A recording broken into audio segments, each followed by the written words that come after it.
ಅದೇ ರೀತಿ ಇಡೀ ದೇಶದಲ್ಲೇ ವಿದ್ಯಾರ್ಥಿಗಳ ಮನಸ್ಸು ಮಾಡಿದರೆ ಏನಾಗುತ್ತೆ, ವಿದ್ಯಾರ್ಥಿಗಳಿಂದ ಏನಾಗ್ಬೋದು, ಯುವಕರಿಂದ ಏನಾಗುತ್ತೆ ಅಂತಕ್ಕಂಥದ್ದನ್ನ ದೇಶ ಅರ್ಥ ಮಾಡ್ಕೋಬೇಕಾಗತ್ತೆ. ಮುಂದಿನ ದಿವಸಗಳಿರ್ತಕ್ಕಂಥ ಒಂದೇ ಒಂದು ಸಂವಾದವನ್ನು ಮಾಡಲಿಕ್ಕೆ ಬಂದಿದ್ದಾರೆ.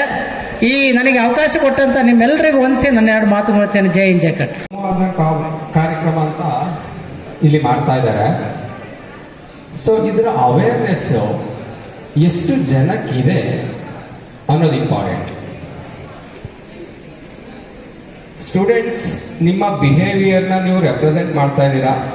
ಸೊ ಯಾಕೆ ಅಂದರೆ ಅರಿವು. ಸೊ ನಾನು ನೀಟ್ ಎಕ್ಸಾಮ್ ಬರೆಯಲ್ಲ ಕಣ್ರಪ್ಪ, ನನಗದರ ಅವಶ್ಯಕತೆ ಇಲ್ಲ ಅಲ್ವಾ.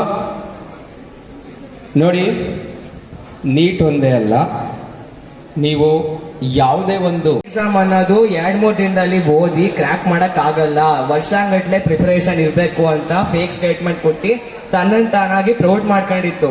ಆದ್ರೆ ನೆಕ್ಸ್ಟ್ ಡೇ ಏನಾಯ್ತು, ಪೇಪರ್ ಲೀಕ್ ಆಯ್ತು ಅಷ್ಟೇ, ಡಮಲ್. ಅದಕ್ಕೆ ನಾವು ಸ್ಟೂಡೆಂಟ್ಸು ಒಟ್ಟಿಗೆ ನಿಂತು ಈ ಗೌರ್ಮೆಂಟ್ ರೂಲಿಂಗ್ ಪಾರ್ಟಿನೇ ಆಗಿರ್ಲಿ ಯಾರೇ ಮಾಡಿದ್ರು ಸಹ ಅವ್ರ ಅಗೇನ್ಸ್ಟ್ ಆಗಿ ನಿಂತು ನಾವು ನೀಟ್ ಎಕ್ಸಾಮ್ನ ಮತ್ತೆ ಫೇರ್ ಅಂಡ್ ಸ್ಕ್ವೇರ್ ಆಗಿ ಕಂಡಕ್ಟ್ ಮಾಡಕ್ ನೋಡಬೇಕು. Thank you.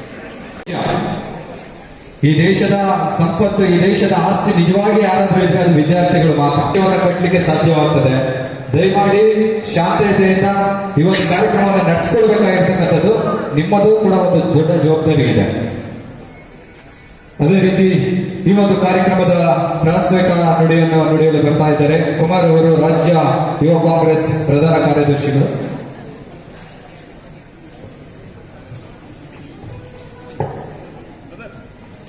ಆದಂಥ ಕ್ವಶನ್ಸ್ ತಾವು ಕೇಳ್ತಾ ಇರೋದು ಹೆಚ್ಚಿಗೆ ಮಾರ್ಕ್ಸ್ ತೊಗೊಂಬಂದ್ರು ಜನರಲ್ ಕ್ಯಾಟಗರಿಯವರು ಯಾಕೆ ಇದು ಮೆರಿಟೋರಿಯಸ್ ಬರೋದಿಲ್ಲ ಅಂತೇಳಿ.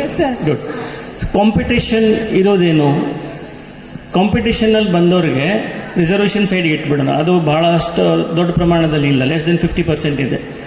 ಸೊ ಯಾರಾದರೂ ಹೂ ಇಸ್ ಟ್ಯಾಲೆಂಟ್ ಇದ್ದಾರ, ಅವ್ರ ಹತ್ರ ಕಾಂಪಿಟೇಟಿವ್ ಎಕ್ಸಾಮನ್ನು ಕ್ಲಿಯರ್ ಮಾಡಬೇಕಿದ್ದಾರ, ಅವ್ರಿಗೆ ಯಾವುದೇ ಕ್ಯಾಟಗರಿಯಿಂದ ರಿಸರ್ವೇಷನ್ದಲ್ಲಿ ಮಾರ್ಕ್ಸ್ ಬೇಡ ಅಂಥೇಳಿ ಹೆಚ್ಚಿಗೆ ಮಾರ್ಕ್ಸ್ ತೊಗೊಂಬಂದಾಗ definitely he will be more competent than the anybody one who has scored 550. If somebody being in a reserve category, if he scores 555, then he has his rights. The Constitution of India has provided this. Sir, but what about ಸತ್ತಿದ್ದಾರೆ ಅಂತ sir?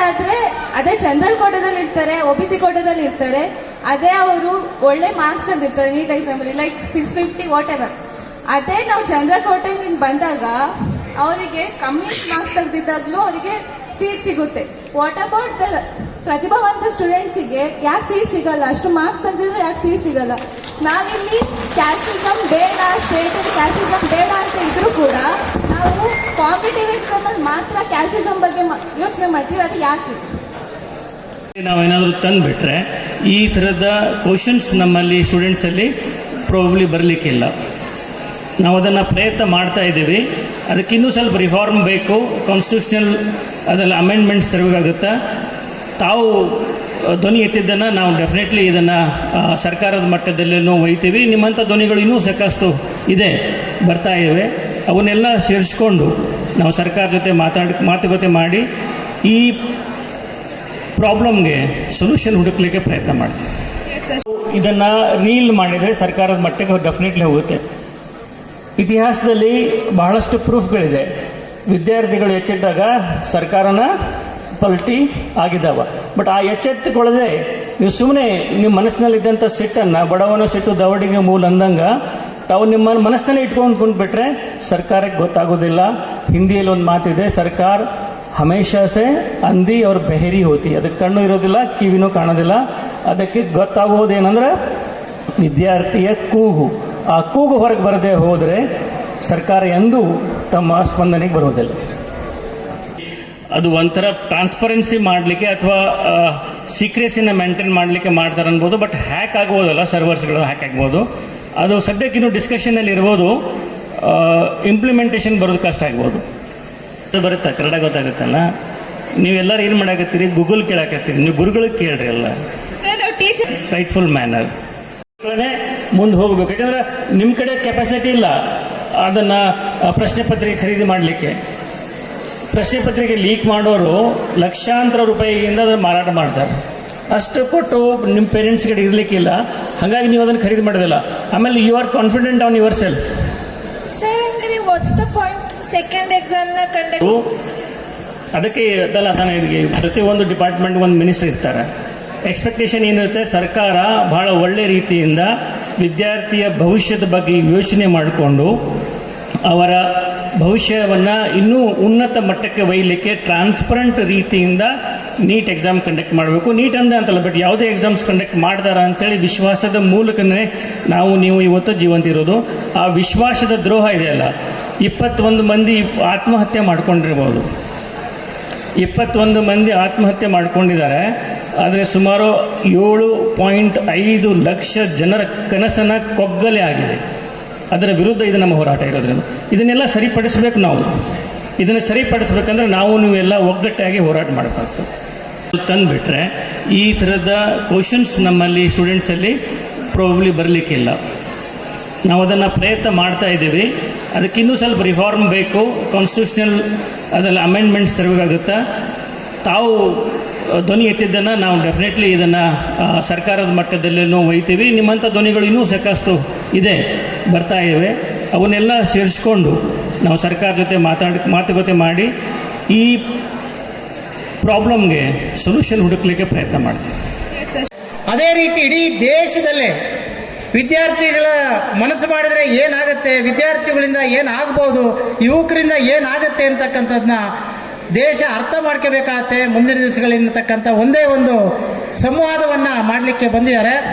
ಈ ನನಗೆ ಅವಕಾಶ ಕೊಟ್ಟು ಚಾತುರ್ಯಕ್ಕೆ ಗುಂಜ್ ಅಂತೇಳಿ ಹಿಂದಿಯಲ್ಲಿ, ಕನ್ನಡದಲ್ಲಿ ವಿದ್ಯಾರ್ಥಿಗಳ ಧ್ವನಿ ಎಂಬ ಹೆಸರಿನೊಂದಿಗೆ ವಿದ್ಯಾರ್ಥಿಗಳ ಪರವಾದಂಥ ಒಂದು ಆತ್ಮಸ್ಥೈರ್ಯವನ್ನು ತುಂಬಲಿಕ್ಕೋಸ್ಕರ ಇವತ್ತೇನು ದೇಶದಲ್ಲಿ ನೀಟ್ ಪ್ರಶ್ನೆ ಪತ್ರಿಕೆ ಸೋರಿಕೆ ಆದಂಥ ಸಂದರ್ಭದಲ್ಲಿ ಅದಾದ ನಂತರ ಏನೆಲ್ಲ ವಿದ್ಯಾರ್ಥಿಗಳಲ್ಲಿ ಬದಲಾವಣೆಗಳಾಯಿತೋ ಆ ಒಂದು ಬದಲಾವಣೆಯನ್ನು ನಾವು ಉದ್ದೇಶವಾಗಿ ಇಟ್ಕೊಂಡು ಒಂದು ಕಾರ್ಯಕ್ರಮವನ್ನು ಮಾಡಿದ್ವಿ.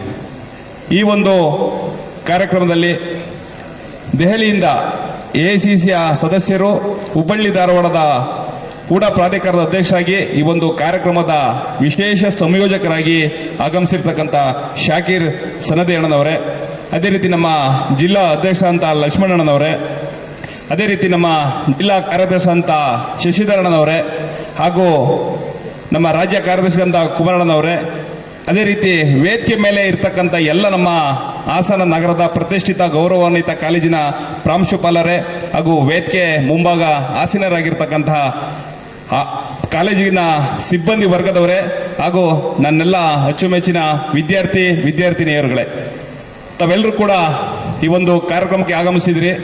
ಕಾರ್ಯಕ್ರಮದ ಉದ್ದೇಶ ಒಂದೇ, ವಿದ್ಯಾರ್ಥಿಗಳ ಜೊತೆ ಸಂವಾದ ಕಾರ್ಯಕ್ರಮ. ಇದು ಕಾರ್ಯಕ್ರಮದ ಮುಖ್ಯ ಉದ್ದೇಶ. ಈ ಒಂದು ದೇಶದಲ್ಲಿ ಆಗ್ತಿರ್ತಕ್ಕಂಥ ವಿದ್ಯಾರ್ಥಿಗಳ ಮೇಲೆ ನಡೀತಿರ್ತಕ್ಕಂಥ ಒಂದು ದೌರ್ಜನ್ಯ ದಬ್ಬಾಳಿಕೆಯ ವಿರುದ್ಧ ವಿದ್ಯಾರ್ಥಿಗಳಲ್ಲಿ ಯಾವ ರೀತಿಯಾದಂಥ ಒಂದು ಸಲಹೆಯನ್ನು ಕೊಡ್ತಾರೆ ಅಂತೇಳಿ ನಾವು ತಿಳ್ಕೊಳ್ಬೇಕು. ವಿದ್ಯಾರ್ಥಿಗಳು ಇವತ್ತೇನು ದೇಶದಲ್ಲಿ 22 ಜನ ವಿದ್ಯಾರ್ಥಿಗಳು ಆತ್ಮಹತ್ಯೆಯನ್ನು ಮಾಡಿಕೊಂಡ್ರು. ಅವರಿಗೆ ಆತ್ಮಸ್ಥೈರ್ಯವನ್ನು ತುಂಬುವಂಥ ಕೆಲಸವನ್ನು ಮಾಡಬೇಕು ಅನ್ನೋ ನಿಟ್ಟಿನಲ್ಲಿ ಈ ಒಂದು ವಿದ್ಯಾರ್ಥಿಗಳ ಧ್ವನಿ ಎಂಬ ಹೆಸರಿನೊಂದಿಗೆ ಈ ಒಂದು ಕಾರ್ಯಕ್ರಮವನ್ನು ಆಯೋಜನೆ ಮಾಡಿದ್ವಿ. ಇದು ಯಾವುದೇ ರೀತಿಯಂಥ ರಾಜಕೀಯ ಕಾರ್ಯಕ್ರಮ ಅಲ್ಲ, ಮತ್ತು ಯಾವುದೇ ರೀತಿಯಂಥ ಪ್ರತಿಭಟನೆಯೂ ಕೂಡ ಅಲ್ಲ. ಸೊ ತಾವೆಲ್ಲರೂ ಕೂಡ ಭಾಗವಹಿಸಿದ್ರಿ.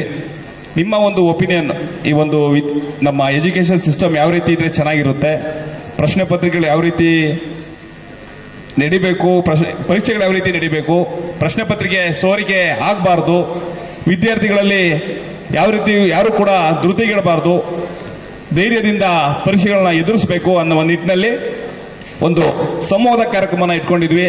ಇದು ನೆಲೆದಿರ್ತಕ್ಕಂಥ ಎಲ್ಲ ವಿದ್ಯಾರ್ಥಿಗಳು ಕೂಡ ಮಾತಾಡೋಕ್ಕೆ ಅವಕಾಶ ಇದೆ. ತಾವೆಲ್ಲರೂ ಕೂಡ ತಮ್ಮ ಅನಿಸಿಕೆಗಳನ್ನು ವ್ಯಕ್ತಪಡಿಸಬೇಕು. ಇನ್ನೇನು ಈಗ ಒಂದು ಅರ್ಧ ಮುಕ್ಕಾಲು ಗಂಟೆಯಲ್ಲಿ ಕಾರ್ಯಕ್ರಮ ಮುಕ್ತಾಯ ಆಗ್ತದೆ. ತಾವೆಲ್ಲರೂ ಕೂಡ ಶಾಂತ. ಎಕ್ಸಾಮ್ ಅನ್ನೋದು 2-3 ದಿನದಲ್ಲಿ ಓದಿ ಕ್ರ್ಯಾಕ್ ಮಾಡೋಕ್ಕಾಗಲ್ಲ, ವರ್ಷಾಂಗಟ್ಲೆ ಪ್ರಿಪರೇಷನ್ ಇರಬೇಕು ಅಂತ ಫೇಕ್ ಸ್ಟೇಟ್ಮೆಂಟ್ ಕೊಟ್ಟು ತನ್ನನ್ನು ತಾನಾಗಿ ಪ್ರೌಡ್ ಮಾಡ್ಕೊಂಡಿತ್ತು.